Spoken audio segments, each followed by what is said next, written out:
you want to start? I want to go ahead and get started, although I'm not seeing everybody. Am I supposed to? Let's do a roll call then real quick. I'll be happy to do that. Sue? Sue Hubbard here. Oh, there. Hi, Sue. Graham? Here. Joel? I'm here. Andrea? Here. And Diane, of course. Here. So I will call the board to order. This is the time and the place set for final deliberations and selection of a CEO. I think if you look at the agenda, we are having one final opportunity for public comment. So I will open the floor for any comments from the public on this topic.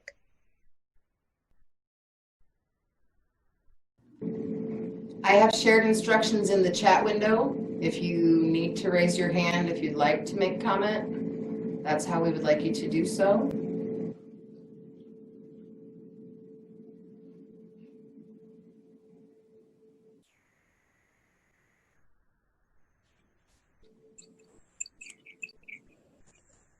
Are you seeing anything, Michelle? No, I do not see any hands raised. Okay. I forwarded all the other public comments received via email, so. Yes, thank you. So I will close the public comment section of the agenda and we will move on to CEO selection. The way I would like to do this is that I would like to make a motion for a closed session, that we go into closed session and get a second, and then we can have a discussion on whether or not people would like to do this or not. Rick has informed me that in order to go into closed session on this topic, that will require, I believe, 4 votes to do it. Rick, are you there? Yes, I'm here. That's right? Yes, to go into closed session under the open meetings law requires a 2/3 vote, which in our board's case is 4 affirmative votes. Okay, just so everybody knows. So I'll go ahead and make a motion.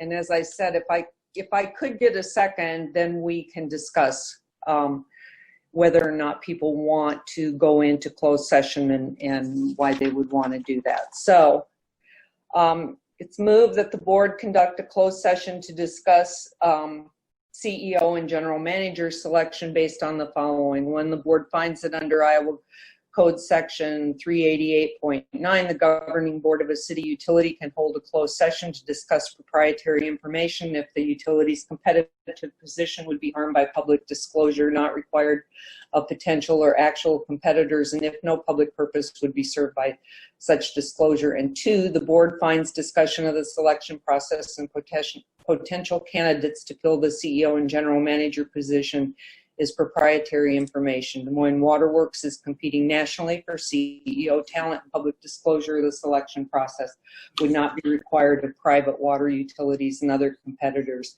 And 3, the board finds that disclosure of the board's process and candidates will serve no public purpose and will harm our competitive position, and a closed session is warranted. Yeah. And 4, the board further finds that no, I think that's it. This one's not applicable. So those are the 3 bases for closing the session. Diane, this is Rick Malm. Did you cover the provision about the candidates requesting consideration of their qualifications? Yes, but I believe that once we went to the finalist status, that they did not seek confidential consideration. I believe that went to having their names disclosed. Well, I think it also goes to their qualifications, so I would suggest that be added. Okay, so 4, the board further finds that the candidates requested confidential interviews. Is that the one? No, I think it would pursuant to Iowa Code 2151 1I, discussion of their qualifications in closed session may be necessary to prevent needless and irreparable injury to the candidate's reputation, and a closed session is also warranted for this reason.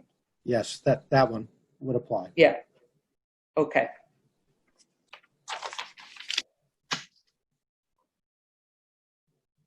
Did the candidates request that this session be closed? I don't think they did.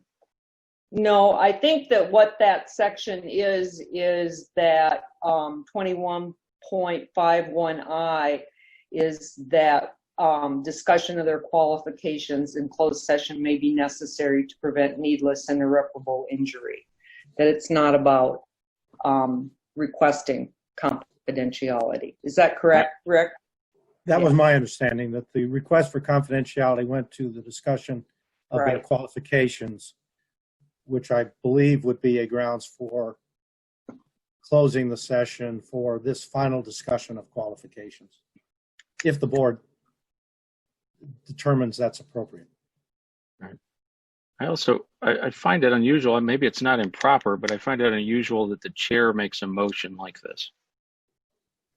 If somebody else wants to make it, that's fine. I just thought for this purposes, again, it's just, I want to get a second and then we can discuss it. Second.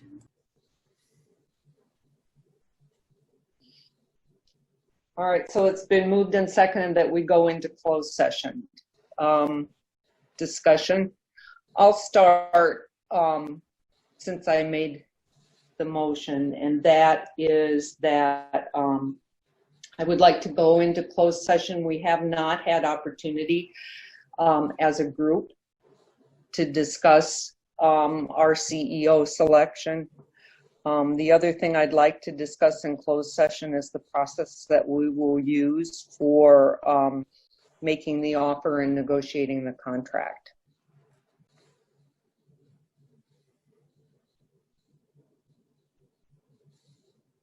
Does anybody else have feelings one way or the other on this?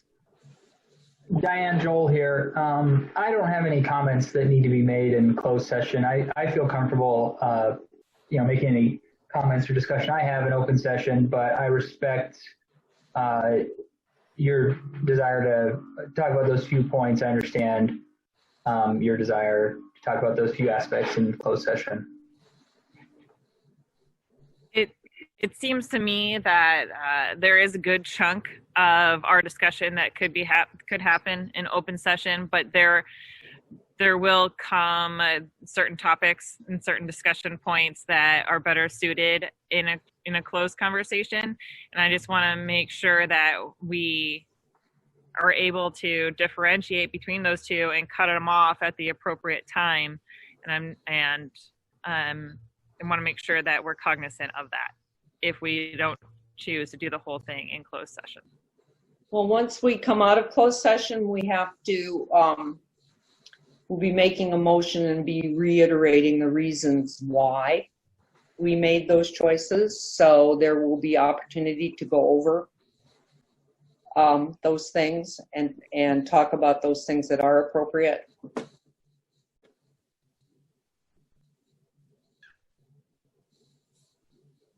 To be clear, Andrea, you think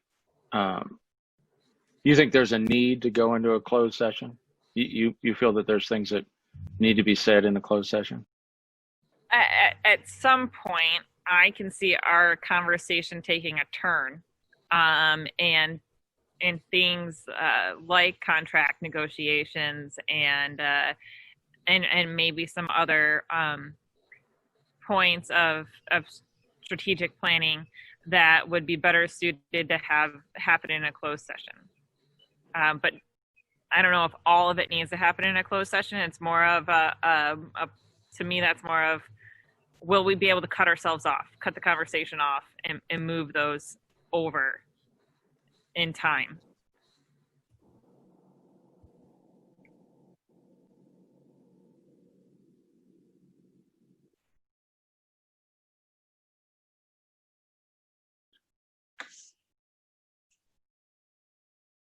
Yeah, I don't know, since I don't know what you're thinking about, how we would put a stop to it or move it over to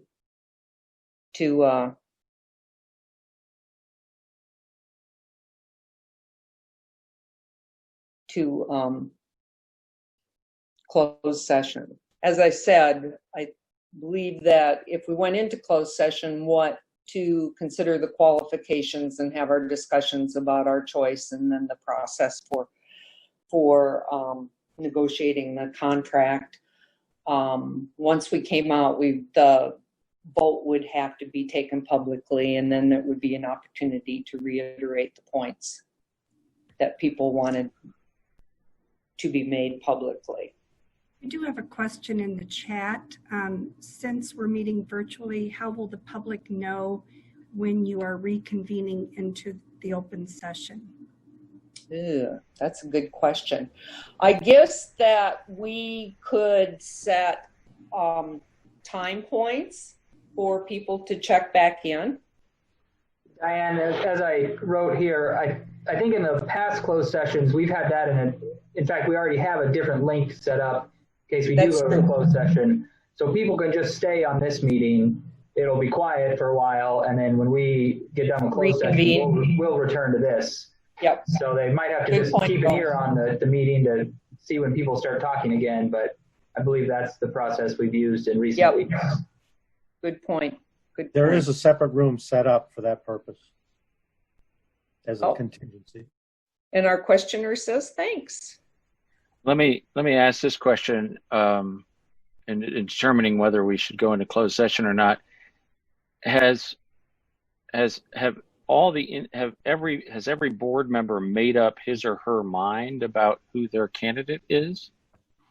And you don't, I guess, really answer that question, but if minds are made up, I'm not sure what we discuss in closed session, because we're not really comparing qualifications at that point. I guess that's a question for everyone. These are deliberations and opportunities to talk to each other about that. It would only be a matter of if our minds were all made up around the same person, right? That we wouldn't have to discuss qualifications. Right. You won't know that until they talk about it. That's a good point. I guess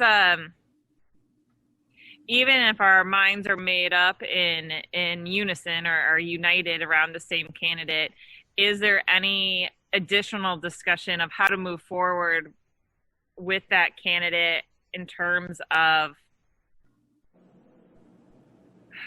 negotiating strategy? Yeah. I mean, that's what you're talking about, right? Like how. Graham. You just kind of got frozen there, and you're breaking up a little bit, Graham. I'm sorry. Tell me if I'm moving again. Yep. I'm going to switch to a better internet connection. Okay. So if you'll give me a minute, I'll switch. Sure. We'll miss the view.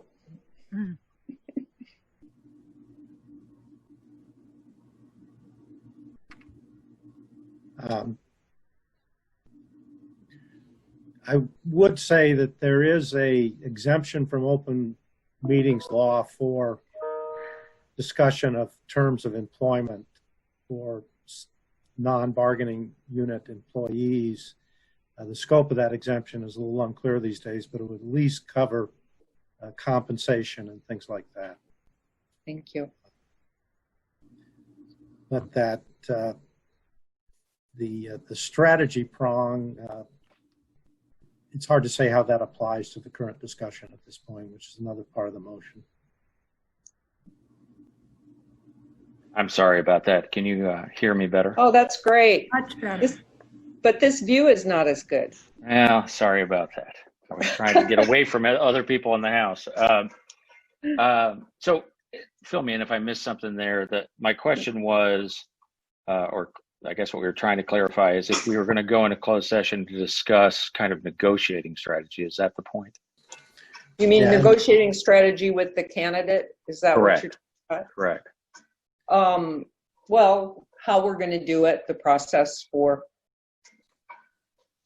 going forward, and So I guess and I'm trying to figure out how to say this without, I don't know. I'm just going to say it. Let's assume that we all have the same candidate, but there are concerns by some of us that if we move forward with one candidate over another, maybe we want to note one thing or another that needs to be discussed with that candidate at the time of the offer. That isn't necessarily. you're freezing that. Can you hear me? That isn't necessarily wages. And is that something that is appropriate to be doing in an open discussion, or is that something that is more appropriately done in a closed session? And I'm not necessarily saying I have any, but that would be my strategic piece of it. Well, I would like to hear, as we talk about these candidates, I'd like to hear if people have concerns or things that that are hesitations that we should watch for in the future, that concerns. But I would like that to, again, I think that is a discussion that we need to have among ourselves. It doesn't necessarily, everybody doesn't need to know that.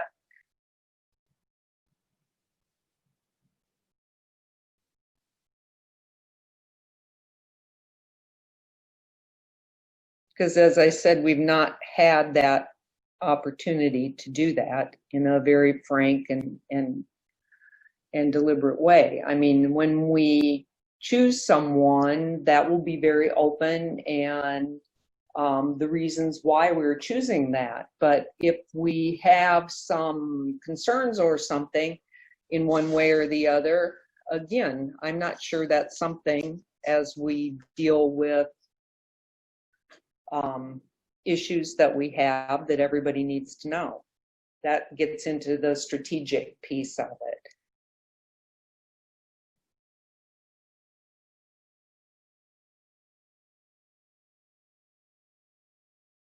Are we ready for a vote? And again, as Rick said, it will take 4.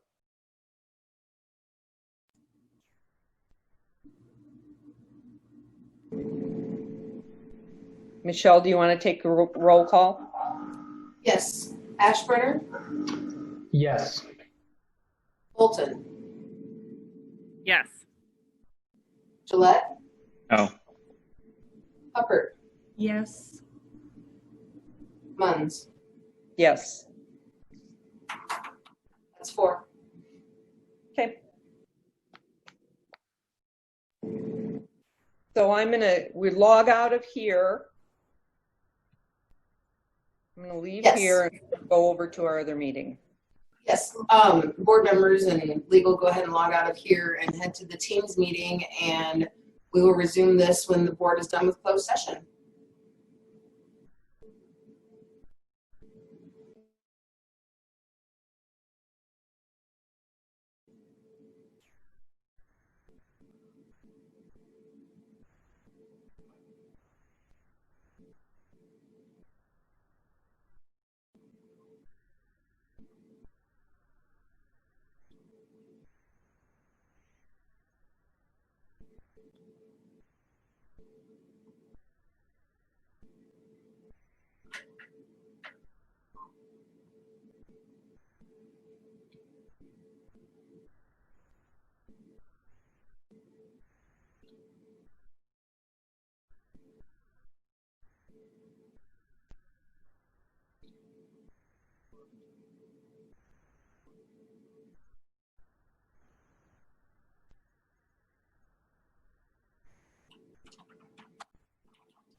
Michelle, do we have everyone on yet? Yes, but why don't I go ahead and do board roll call for good measure. Sue Huppert. Here. Joel Aschbrenner. Here. Andrea Boulton. Here. Graham Gillette. Here. And Diane Munns. Here. Thank you. We are returning to session after having.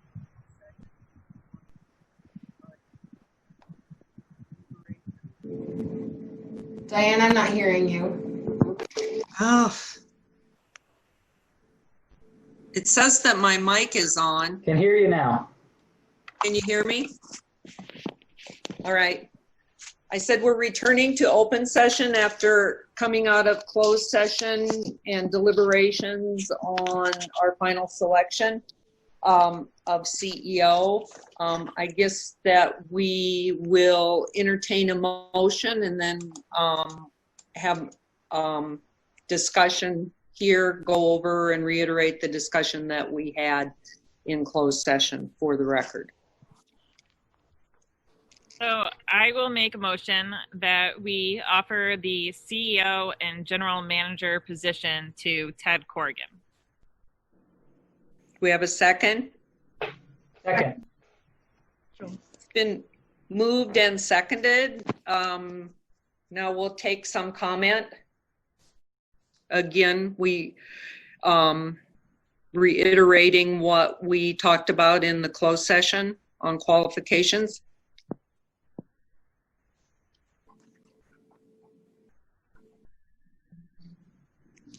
Sue, you had, Sure. I know. One of the things that we visited about was there was a lot of community support, a tremendous amount, in fact, of community support, I think, for Ted in his role. In the last 14 months, as he has served as our interim CEO and general manager, there have been a number of things that he has directed our utility through. You could call it a 14-month interview.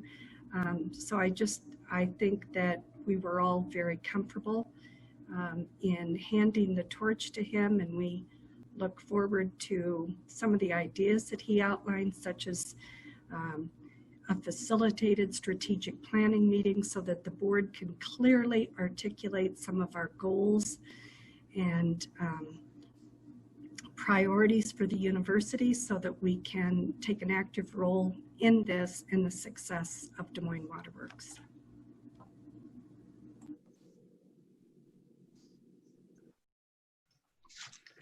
I also support the selection of Ted Corrigan as our next CEO. Ted has proven himself as a team builder, a strategic leader, a strong communicator, and an environmentally focused problem solver. Des Moines Waterworks faces a number of challenges and opportunities in the years ahead, from water quality to regional cooperation, and in Ted's capable hands, I'm confident the utility will rise to the occasion. I also want to acknowledge Aaron Kraft, the other candidate I have to say I was really impressed with Aaron.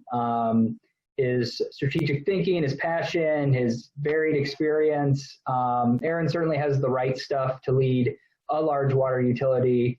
I just think we have the right person here for Des Moines Water Works. Also want to thank the staff for helping us through this process. It's been a new experience for all of us as we try to engage in a hiring process virtually during the pandemic. And, it's taken a lot of time and energy. And but I don't think it was wasted time and energy, just because some may have thought, Ted was a front runner coming in as our, interim CEO. I think that because it seemed like both the board and Ted were really able to develop and crystallize some of their thinking and strategies and planning for the future by going through this process. I think it brought a lot of good ideas out of Ted and the board. Specifically, I was very impressed with Ted's desire to, as Sue said, engage in facilitated strategic planning. His plan to focus on employee growth and development by creating a mentorship program. His short, medium, and long-term goals for the utility. And his passion for promoting a more purpose-oriented workplace through initiatives simple as creating a mission statement for the utility. As Sue said, the public comments also spoke volumes. I think I counted 19 letters and emails we received from the public, folks who lived in Des Moines and in the community or outside Des Moines. Those included a majority, endorsements from a majority of the city council.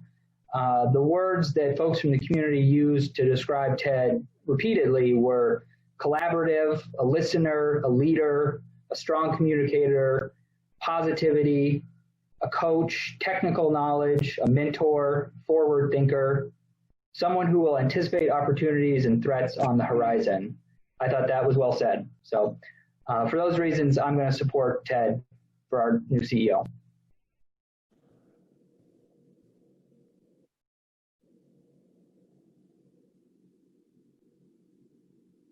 Anyone else like to speak? I'd like to have the opportunity. I first would like to thank Aaron Kraft for going through this process with us. I think that he gave us an opportunity really to think about what we want in the position. He was very strong, an external versus an internal candidate. And I certainly wish him luck in the future. I think that we will see him places, but I agree with everything that Joel said. I think that for us and leadership, we were very interested in the leadership that Ted brings. Sometimes with an inside person, you wonder, Ted's been here 30 years, and we talked about it, what kind of fresh ideas are we going to have for somebody who's been here for 30 years? And I think Ted has thought about those things, and Joel talked about some of them that he has brought to us. I also thought that discussions in the public comments about Ted as to his thoughtfulness and his demeanor, particularly in how he approaches issues, were something that made a difference to me. So I also support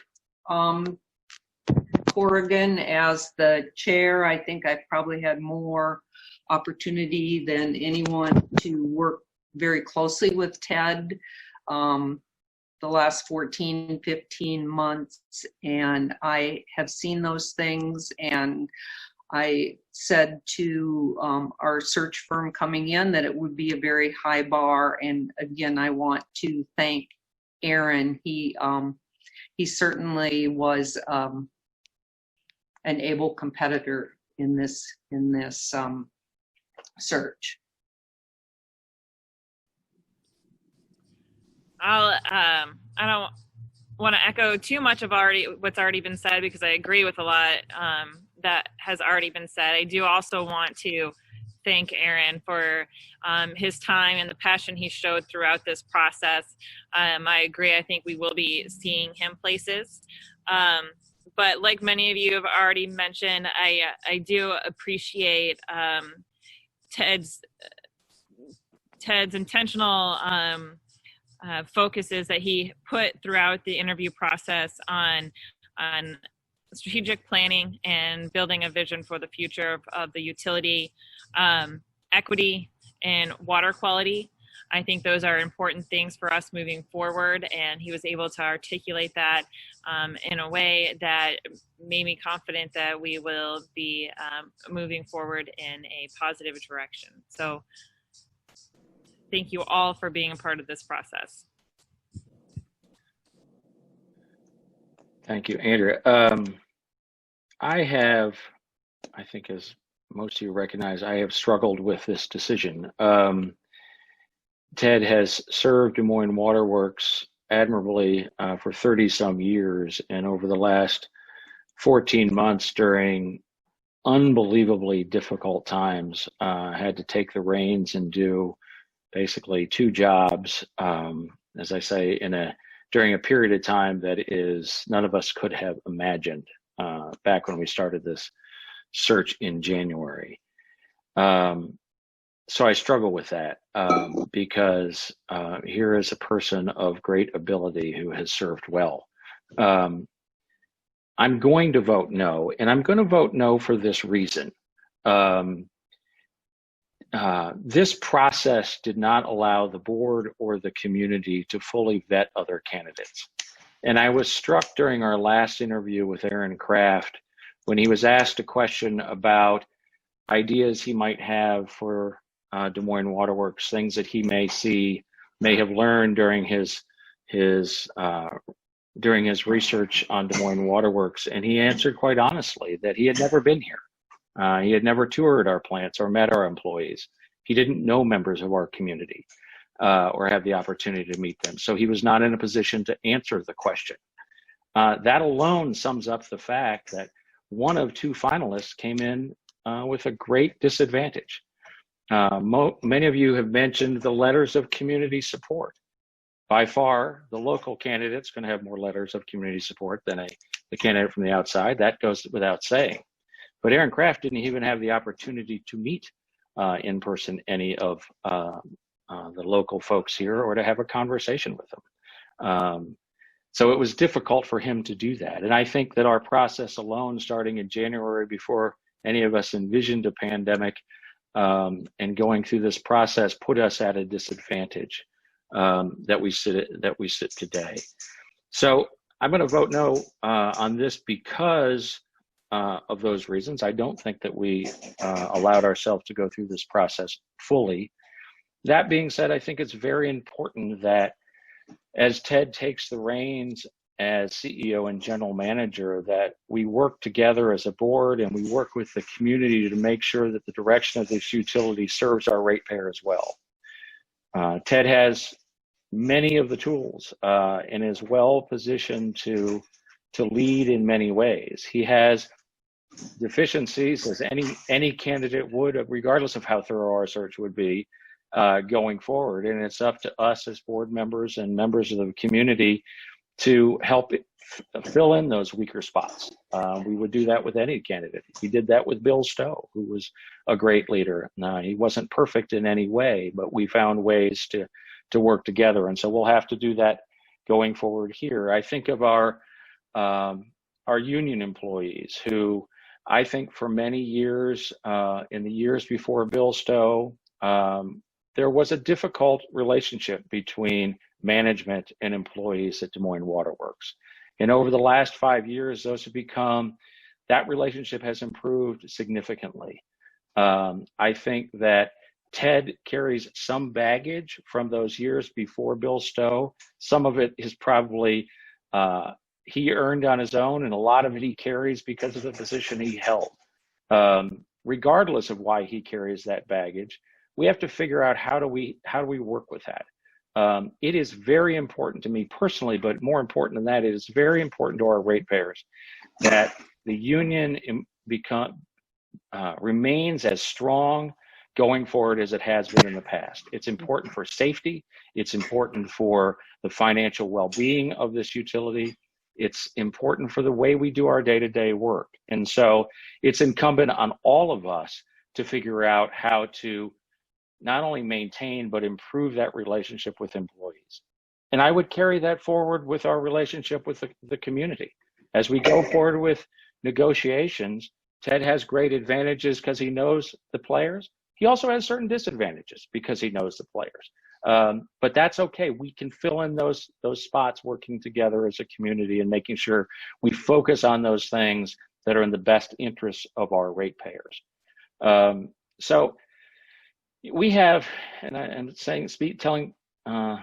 saying the most obvious things here, we have enormous challenges over the next months and years, whether it's with regional discussions, our increasingly polluted waters in Iowa, and how does Des Moines Waterworks lead on that front? No doubt Ted will be a different leader when it comes to environmental issues than was Bill Stowe. That's probably a good thing and a bad thing, right? I mean, that too is a double-edged sword. But it's important for us as a board and us as a community to figure out what is our role at Des Moines Waterworks as we fight polluted water here in Iowa, because it impacts, everything in the south of us, the Gulf of Mexico and the rest of the world. And what is our role? And our role is more than to just be a passive supporter of those who are fighting the fight. It's going to be important for us to also pick up the flag from time to time. And we have to figure out how to do that. And we have to push our new leader, Ted Corrigan, to do those things and find the roles that he's comfortable with, and find those that he's less comfortable with. How do we go forward as an organization so that we don't lose ground when it comes to those things? So I've spoken for too long, but I thought it was important that you understand kind of how I struggled with this no vote. I don't want anyone to walk away saying I'm against Ted Corrigan. I'm not, because after I vote no, I'm Ted Corrigan's largest supporter. We have to make sure that he is successful in this job. And I will do everything I can to make sure he does that. Diane and I participated in a meeting less than a week ago to talk about how we go forward. I would support our CEO and general manager, whether it was Aaron Kraft or Ted Corrigan. I'm confident that Ted can lead us well. I will yell and complain when I disagree with him, just like I yell and I complain when I disagree with each of you. But as I say, I just think it's important that you know that my no vote is not against Ted Corrigan, but it is great concern of this process. And my concern is, are we really have we been informed enough to make the right choice? So with that, I will give back my time, if you will. Okay, thank you. Thanks, Graham. Michelle, anybody else have anything to say? If not, Michelle, do you want to take the roll call vote? Yes. Joel Aschbrenner? Yes. Andrea Boulton? Yes. Graham Gillette? No. Sue Hupper? Yes. Diane Munns? Yes. Thank you. Okay. The thing that remains for us to do is talk about the process for finalizing this selection. Can I have a motion? Yes, I'll make a motion. I would like to move that Diane, the board direct Diane and Graham as chair and vice chair to negotiate a contract with Ted Corrigan as CEO and general manager. If you take a friendly amendment, Sue Please. Hubbard is the vice chair. I'm sorry. And I think I was the one that suggested that Graham, because he was involved previously, should assist and work with Diane on this. He was involved previously when we selected Bill Stowe, and I think his background would lend itself well. Yes, let me clarify that my motion is for Diane and Graham to negotiate the contract. Is there a second? Second.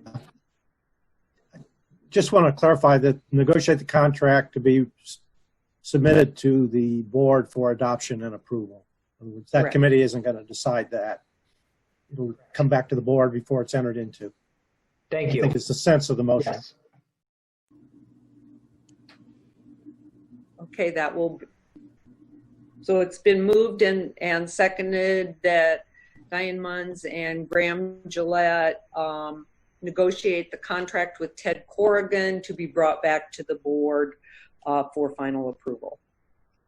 Diane, Yes? I also thought it was important what Graham stated previously, the input from the board, and I wondered if he would restate that with the previous negotiation and what happened. Sure. I mean, I think it's important that all the board members have two documents.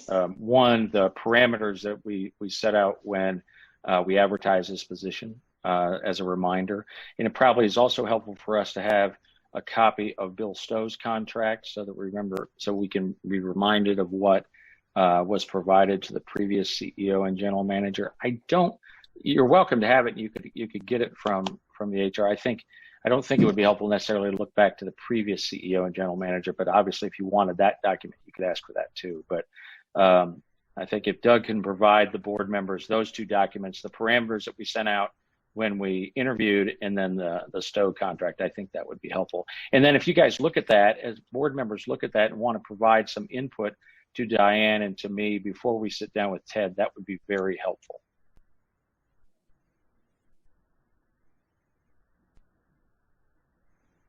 Anything else before we call the question? Michelle, you want to do the roll call vote? Joel Aschbrenner, Yes. Andrea Boulton, Yes. Graham Gillette, Yes. Sue Hubbard, Yes. and Diane Munns. Yes. Thank you. I have one question, order of business question or process Sure. question, Diane. Who notifies Ted and Aaron as soon as this meeting is over? I would suggest that it be you, Diane. I would be happy to do that. If I get interrupted, it's already done. Oh, thank Text you, message, Colin. as soon as the vote was final, I just shot him out. Well, text. I think I would be happy to make a call. Thank you, Dan. I think regardless of what Colin just said, I think it would be nice if you could call both Aaron and Yes. Ted and express on behalf of the board how much we appreciate their time Yep. and willingness in this. Yes, yes, and I had intended to do that without a vote. So is there anything further that needs to come before the board today? Hearing nothing, we're adjourned. Thanks, everybody. Thank you. Thank you. Thanks all. Thank you. Thank you to all.